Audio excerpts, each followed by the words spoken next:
मान लो कि ये वृक्ष कुरुक्षेत्र है और इसके ये सारे पत्ते शत्रु सेना।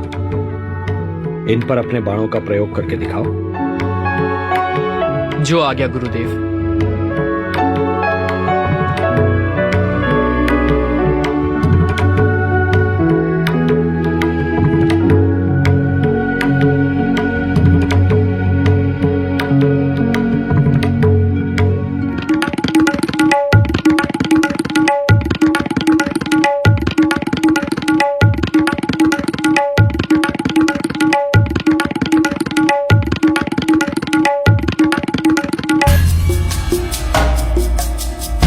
इस वृक्ष के सारे पत्ते मेरे लक्ष्य पर हैं गुरुदेव।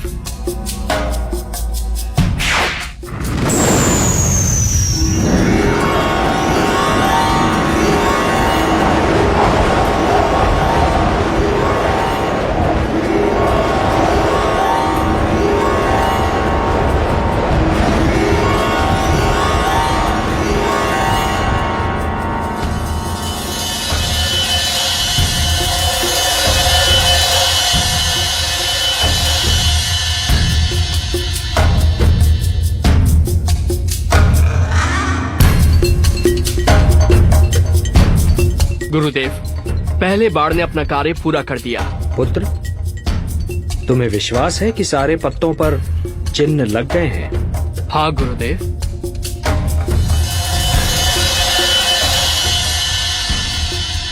गुरुदेव, अब मेरे दूसरे बाण को छोड़ने से जितने पत्तों पर चिन्ह हैं, वो भूमि पर गिर जाएंगे। और तीसरा बाण तो प्रलय के समान है। यदि मैंने इसका प्रयोग किया तो सारी सृष्टि का विनाश हो जाएगा। मैं इसका प्रयोग कभी नहीं करूंगा। रुक जाओ पौत्र। अब मुझे पूर्ण विश्वास है कि इस महायुद्ध में हम पांडव दुर्बल नहीं हो सकते। दुर्बल तो अब कौरव लगते हैं। ऐसा मत कहिए दादाश्री, अन्यथा अनर्थ हो जाएगा। क्या अनर्थ होगा पुत्र? गुरुदेव, मैंने देवी सिद्धम्बिका तथा भगवान शिव को वचन दिया है कि युद्ध में जो पक्ष कमजोर सिद्ध होगा, मैं उसकी ओर से युद्ध करूंगा।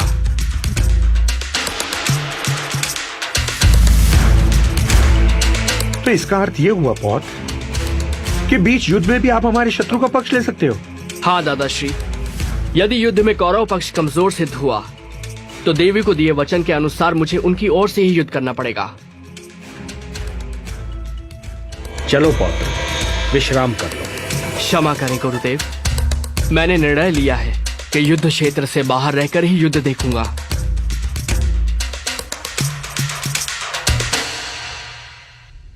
चलो पार्थ।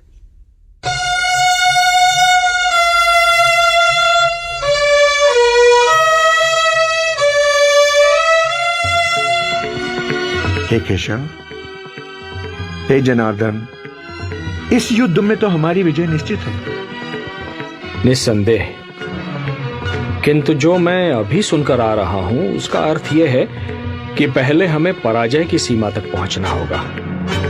और पराजय का अर्थ है पांडवों में से 2-3 की मृत्यु और पांडव सेना का विनाश। पराजय? मैं कुछ समझा नहीं केशव। पार्थ, यदि हम कौरव सेना का नाश कर दें और विजय की ओर चलें तो बर्बरीक अपने 2 ही बाणों से अपने विजय उल्लास को पराजय में बदल देगा। तो अब क्या करें?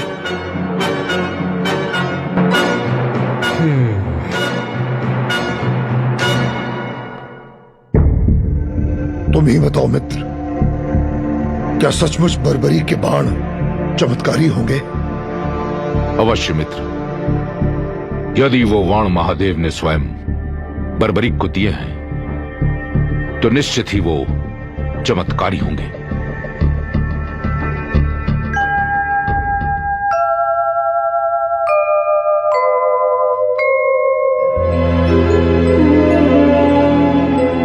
बर्बरीक को युद्ध से हटाना होगा, अन्यथा ये युद्ध की दिशा बदल देगा।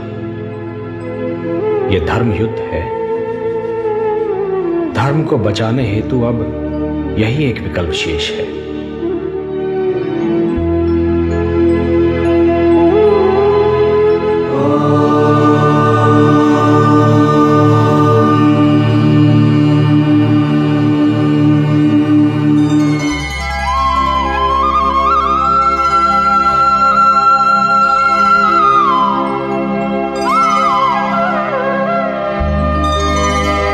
सूर्योदय।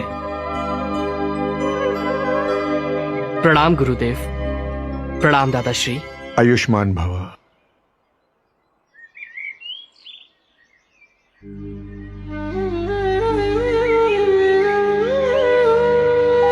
प्रभु, आप शांत क्यों हैं? क्या चिंता है आपको? पुत्र कल से युद्ध शुरू हो जाएगा। देखें, निर्णय की ओर जाता है। मेरे होते आपको चिंता करने की कोई आवश्यकता नहीं है। यदि कौरवों के पक्ष में युद्ध जाता देखा तो मात्र 2 क्षण में ही मैं सारे योद्धाओं को समाप्त कर दूंगा। मैं तुम्हारी शक्ति से परिचित हूं पुत्र, और यह भी जानता हूं कि तुम्हारी हम में अनन्य भक्ति है। किंतु क्या प्रभु?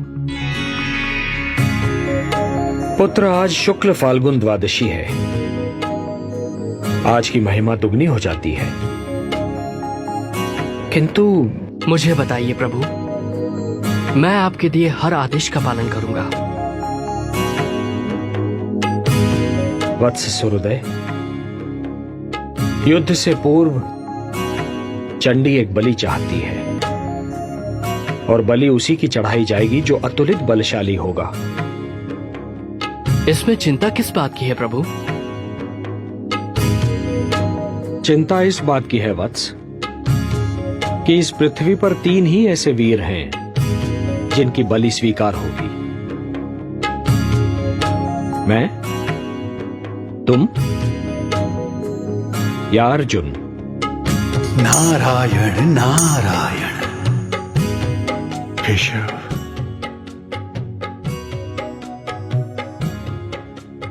बस इतनी सी बात है केशव? क्या यही आपकी चिंता है?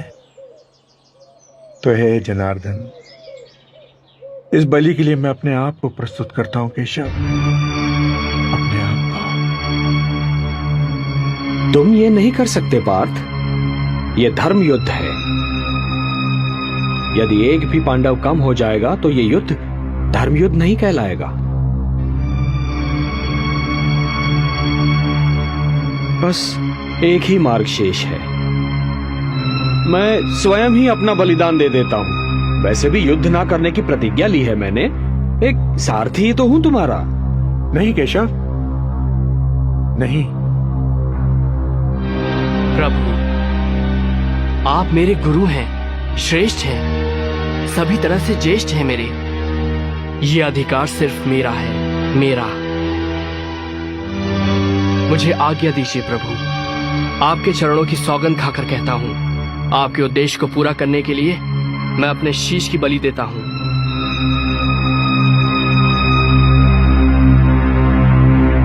प्रभु, ये कार्य करने से मेरे वंश की कीर्ति बढ़ेगी।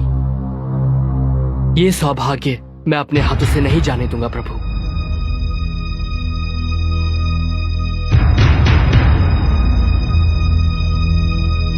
सोचिए मत प्रभु। उठाइए ये शस्त्र और मेरे शीश को धड़ से अलग करके चंडी मां को बलि चढ़ाइए। मैं ऐसा नहीं कर सकता। यदि मैंने ऐसा किया तो यह बलिदान नहीं होगा, हत्या होगी।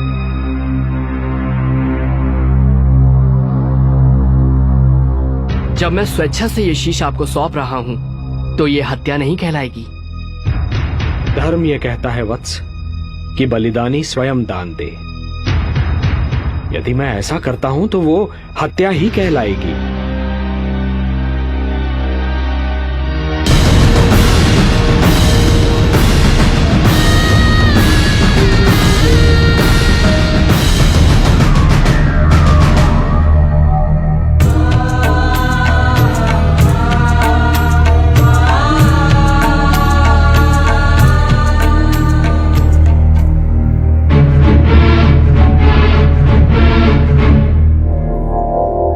नारायण नारायण। पुत्र घटोत्कच, अब युद्ध का कोई विकल्प नहीं। धर्मराज, घटोत्कच पुत्र बर्बरीक ने श्री कृष्ण के कहने पे अपना शीश दान कर दिया।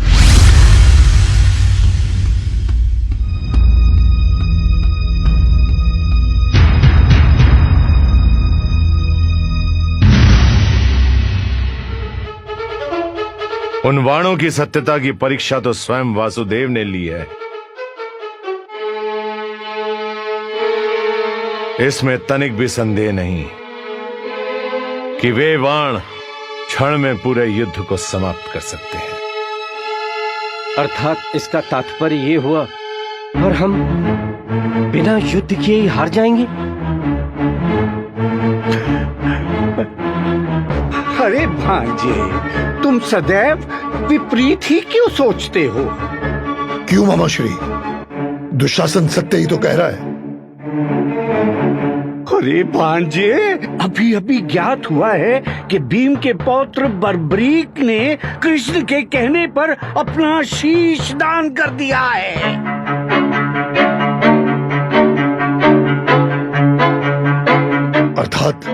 अर्थात भांजो, बर्बरीक की मृत्यु हो चुकी है। अब उसके युद्ध करने का प्रश्न ही उत्पन्न नहीं होता। भीम और पांडव सारे शोकाकुल हैं।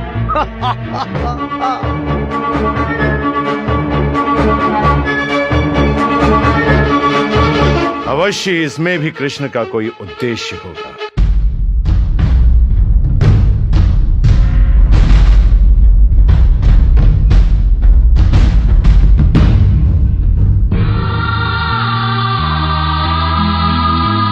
बर्बरीक पौत्र, ये तूने क्या किया? वासुदेव, ये आपने उचित नहीं किया। अब मैं हिडिंबा और मौरवी को क्या उत्तर दूंगा?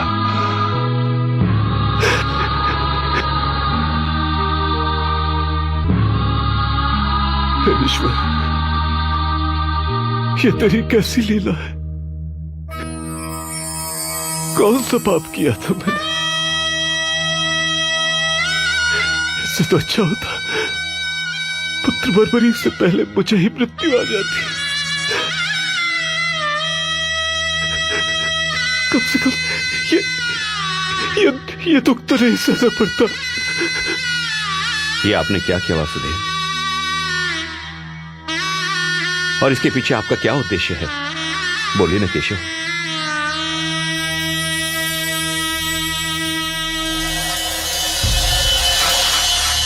वत्स, भगवान श्री कृष्ण ने महाबली बर्बरीक से ये शीशदान किस कारण मांगा, मैं बताती हूं।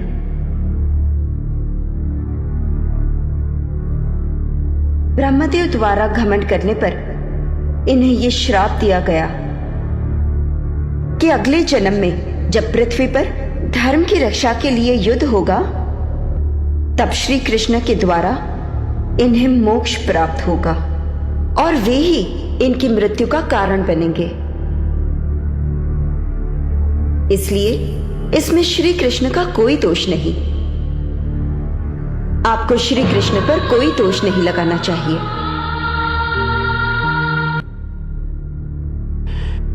हे केशव, मुझे क्षमा करें, क्षमा करें।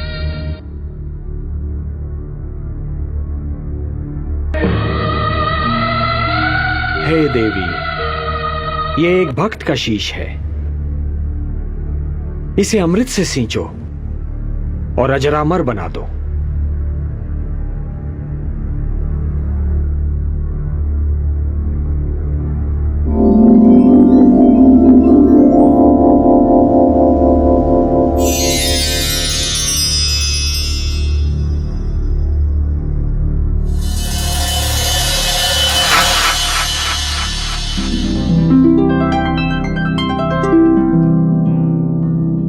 प्रणाम प्रभु।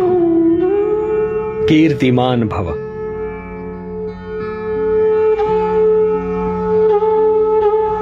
पुत्र बर्बरीक, तुम्हारे त्याग, साधना और तुम्हारे इस महान शीशदान ने तुम्हें नर से नर श्रेष्ठ बना दिया है। तुम जैसा महात्मा केवल सृष्टि के कल्याण के लिए आता है। आज मैं तुम्हें अपना वो नाम देता हूं जो माता यशोदा ने स्वयं मुझे दिया था, श्याम। नारायण नारायण। और तुम्हें मैं अपनी सारी शक्ति भी प्रदान करता हूं। कलयुग में तुम्हें लोग श्याम के नाम से पुकारेंगे। जय श्री श्याम। जय श्री श्याम। जय श्री श्याम। जय श्री श्याम। वत्स, अपनी इच्छा मुझे बताओ। हे नारायण, हे श्याम, मेरी 2 इच्छाएं हैं।